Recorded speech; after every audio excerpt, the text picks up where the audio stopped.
बिस्मिल्लाहिर्रहमानिर्रहीम। अस्सलामुअलैकुम। मेरे चैनल में आपका इस्तकबाल है। आज की हमारी ये वीडियो पहली क्लास की किताब इब्तिदाई उर्दू का सबक नंबर 4 है। आज हम सबक नंबर 4 पढ़ेंगे, जिसमें हुरूफ हैं जीम, चे, हे, खे। तो 4 हुरूफ हैं। तो आप देख रहे होंगे सभी हुरूफ की जो है बनावट एक जैसी है ना, शेप एक जैसे है ना। तो इनमें सिर्फ नुक्तों का फ़र्क है। जैसे जीम में देखिए एक नुक्ता है और छे में 3 नुक्ते हैं, और ये खाली है और खे के ऊपर एक नुक्ता है ना।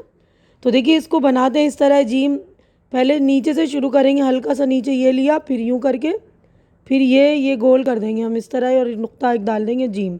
ठीक है ना। तो सारे हुरूफ की बनावट इसी तरह आपको यहाँ से नीचे से हल्का सा शुरू करना, ऊपर लेना, फिर यूँ करके हम यूँ इस तरह बनाएंगे। ठीक है। और ये हो गया 6, इसमें 3 नुक्ते, हे खाली है। ठीक है। और खे के ऊपर एक नुक्ता है, ये याद रखेंगे हम। तो उर्दू में जो आप लोगों को नुक्ते की बहुत अहमियत है, इस बात का ध्यान रखना है आप लोगों को कि नुक्ते सही लगाएंगे तो जीम बनेगा, और नहीं लगाएंगे तो हे बनेगा। 3 नुक्ते लगाएंगे अंदर तो चे बनेगा, ऊपर लगाएंगे एक नुक्ता तो खे बनेगा। ठीक है ना। तो जीम, चे, हे, खे। उसके बाद देखिए जीम के हुरूफ हैं हमारे। जीम हुरूफ है तो उसके अल्फाज हैं जहाज़, जीम से जहाज़, जीम से जग। तो आपको अभी अल्फाज सिर्फ सीखने हैं, इसको लिखने की प्रैक्टिस अभी नहीं करनी है। मैं लिखने की प्रैक्टिस आगे वाले चैप्टर्स में हम करेंगे। ठीक है ना। तो ये सुन लीजिए, जीम से जहाज़, जीम की आवाज़ ज की आ रही है ना। जैसे हिंदी में अक्षर होता है ज, तो जीम की आवाज़ ज की आ रहा है, तो जीम से जहाज़, जीम से जग। ठीक है। इसी तरह देखिए चे, तो चे की आवाज़ च की आ रही, हिंदी अक्षर च। ठीक है ना।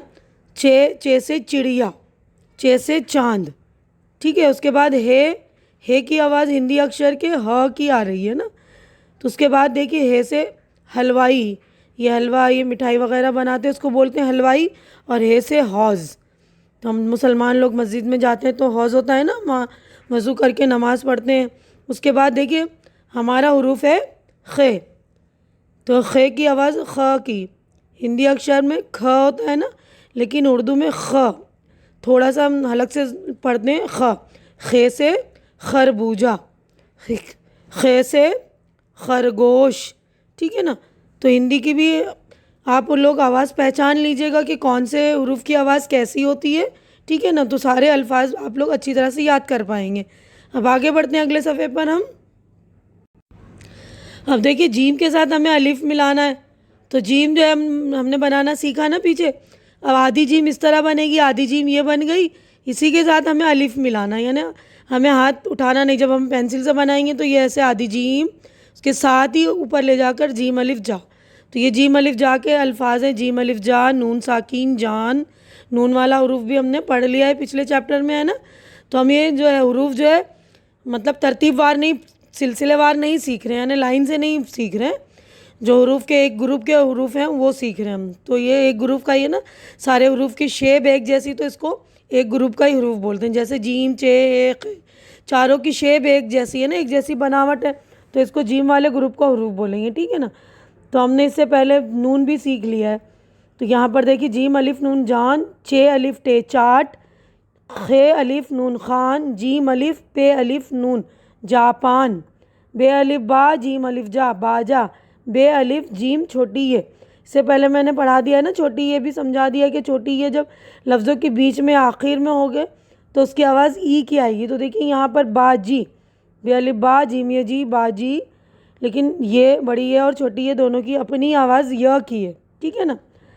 तो लेकिन छोटी ये बीच में कहीं लगेगा अल्फाज के, या कहीं आखिर में लगेगा, तो उसकी आवाज़ जो ई की हो जाएगी। जैसे यहाँ पर बाजी, है अलिफ हा, जीम ये जी, हाजी, छोटी है ना, तो हाजी ई की आवाज़ आ रही। अब यहाँ पर देखिए ऊपर बाजी था ना, अब ये बे अलिफ बा, जीम ये जे बड़ी है, तो बड़ी है की आवाज़ एक ही हो रही है, बाजे। नून अलिफ ना, चे ये चे नाचे। ठीक है ना। तो याद रखेंगे आप लोग, बड़ी है और छोटी है के हुरूफ बार बार मैंने समझा दिए कि इसकी अपनी आवाज़ य की, लेकिन किसी लफ्ज़ के बीच में या आखिर में लगेगा तो छोटी है की आवाज़ ई की और बड़ी है की आवाज़ एक ही हो जाती।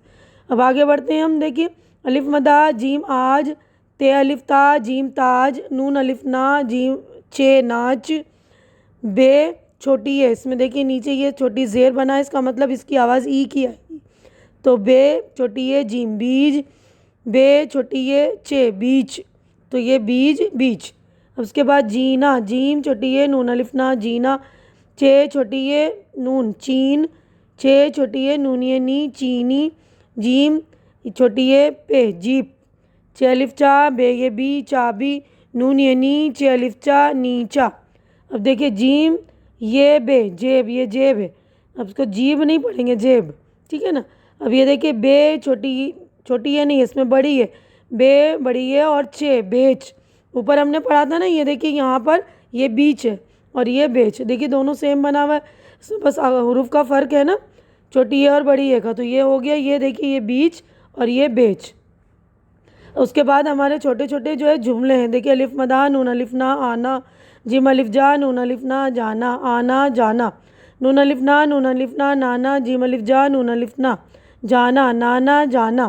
उसके बाद आगे बढ़ते हैं हम, नून अलिफ ना नाना, ठीक है ना। जिम अलिफ जा पे अलिफ पा नून साकीन जापान, जिम अलिफ जा नून अलिफ ना जाना नाना जापान जाना। तो सारे अच्छे से आप लोग अल्फाज को पढ़ लेंगे। तो हमारा ये मतलब ये सफ़ा यहीं पे कंप्लीट हो गया। अगले सफ़े पर हम बढ़ेंगे। सबक की रीडिंग को सुन लेंगे, फिर आप भी रीड करने की कोशिश कीजिएगा ताकि आपकी रीडिंग भी अच्छी हो जाए। देखिए यहाँ पर हमारी मश्क यानी एक्सरसाइज हो गई है शुरू। पहला सवाल लिखा है, इन हरूफ को लिखवाइए। तो हमें ये हरूफ लिखना है। मैंने पीछे भी आप लोगों को जीम चे हे खे बनाना सिखा दिया। यहाँ पर भी आप लोगों को उसकी प्रैक्टिस करनी है। अगर बुक है तो बुक में कीजिए, नहीं तो अपनी कॉपियों में, अपने नोटबुक में प्रैक्टिस कर सकते हैं आप लोग, ठीक है ना। क्योंकि अभी लॉकडाउन चल रहा है, कुछ बच्चों के पास बुक्स नहीं है, तो कोई बात नहीं, आप लोग अपनी कॉपियों में प्रैक्टिस कीजिए। जैसा कि मैंने यहाँ पे पीछे भी बता दिया, जीम ऐसे नीचे से शुरू करके इस तरह यहाँ लिखेंगे जीम, फिर यहाँ पे इसी तरह चे लिखेंगे, 3 नुक्ते लगाएंगे, हे, ठीक है ना। तो सारे अल्फाज की प्रैक्टिस आप लोग कर लेंगे। उसके बाद देखिए खे है, खे की भी प्रैक्टिस करेंगे। खे में ऊपर नुक्ता है, तो नुक्तों की बिल्कुल ध्यान रखेंगे। उसके आगे देखिए इन लफ्ज़ों को लिखवाइए। अब आगे जो है आपको जीम चे हे खे लिख लिया, उसके बाद आप इनको हरूफ को लिखेंगे, ठीक है ना। तो आप हरूफ लिखेंगे। पहला हरूफ है देखिए चीनी, तो आधी चे बनाएंगे इस तरह चे, फिर एक ये का शोशा, फिर छोटी ये नूनिया से नी चीनी, 3 नुक्ते यहाँ लगाएंगे, 2 नुक्ते ये के, ठीक है ना। इसके बाद हाजी है अलिफ हा, आधी जीम बनाएंगे, इसके साथ छोटी है हाजी। इसके बाद बे ये और जीम इस तरह देखिए आधी जीम बनाएंगे, इस तरह उसको मिलाकर ही बनाना। ये देखिए इस तरह बनाएं यूँ, और ये लफ्ज़ है, इसके बाद ये जीम बना लेंगे, ठीक है ना। तो आप लोग अच्छी तरह से प्रैक्टिस कर लेंगे, बार बार करेंगे तो आ ही जाएगा आपको। आगे बढ़ते हैं, हम नेक्स्ट सफ़े पे चलेंगे अब हम। तो यहाँ पर अगला हरूफ देखिए बेचना।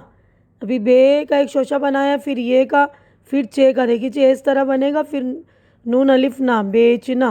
बिल्कुल अच्छी तरह से आप लोग प्रैक्टिस करेंगे और नुक्ते वगैरह भी ध्यान से लगाएंगे, ठीक है ना। देखिए एक बार और सिखा रही हूँ। एक बे का शोशा बनाना है आपको, फिर ये का, फिर चे, फिर नून अलिफ ना बेचना, ठीक है ना। बिल्कुल याद रख लेंगे आप लोग, नुक्ते वगैरह भी ध्यान से लगाना है आपको, ठीक है। अब उसके बाद आगे बढ़ते हैं हम। अगला क्वेश्चन है हमारा, नुक्तों की मदद से लफ्ज़ बनवाइए। यानी हमें नुक्ते लगाने ताकि कोई मतलब मानीफुल लफ्ज़ बन जाए, मीनिंगफुल लफ्ज़ बनाने हैं, नुक्ते इस तरह लगाने हमें। जैसे यहाँ पर हमने लगा दिया नून अलिफ ना और 3 यहाँ लगा दिया, तो बन गया नाच। अब यहाँ पे 2 नुक्ते ऊपर लगा देंगे, यहाँ पर 1 लगाएंगे तो ये बन जाएगा ताज। इसी तरह खे अलिफ खा नून साकिन खान। अब यहाँ पे नीचे लगाएंगे तो जीम बन जाएगा, ऊपर लगाएंगे तो नून जान। अब यहाँ बे अलिफ बा नून जीम अलिफ जा बाजा। अब नून अलिफ ना ऊपर लगाएंगे ना चे, 3 नुक्ते लगाएंगे तो नाचा, ठीक है ना। बे अलिफ बा जीम ये जी बाजी, नून अलिफ ना चे ये ची नाची। नुक्तों का बिल्कुल ध्यान से नुक्ते लगाएंगे आप लोग। आगे बढ़ते हैं अगले क्वेश्चन की तरफ। देखिए अगला क्वेश्चन है हमारा चौथा, नीचे दी हुई तस्वीरों के नाम लिखवाइए। जो तस्वीर है ना, ये लिखा है तस्वीरों, तो ये देखिए चाबी की तस्वीर है, यहाँ पर मैंने चाबी लिख दिया है। आप लोग भी अच्छी तरह से लिख लेंगे चाबी। यहाँ पर ये देखिए जीप, जीम ये पे जीप। उसके बाद ये ताज, ते अलिफ जीम ताज। उसके बाद ये है पान, पे अलिफ नून पान, ठीक है। तो आप लोग अच्छी तरह से प्रैक्टिस करेंगे सारी तस्वीरों के। यहीं पर जो हमारा चैप्टर हो गया है कंप्लीट। उम्मीद करती हूँ कि आप लोगों को मेरी वीडियो अच्छी लग रही होगी। अच्छी लग रही तो इसे लाइक कीजिए, ज़्यादा से ज़्यादा शेयर कीजिए, ताकि जो ज़रूरतमंद बच्चे जिनके पास बुक्स वगैरह हैं उनकी ज़रूरत पूरी हो सके। और मेरे चैनल को सब्सक्राइब करके आप लोग मेरी हौसला अफजाई कीजिए। हमारी अगली मुलाकात अगली वीडियो में होगी। तब तक के लिए आप लोग अपना ख्याल रखिए, मुझे दुआओं में याद रखिए। अल्लाह हाफिज़।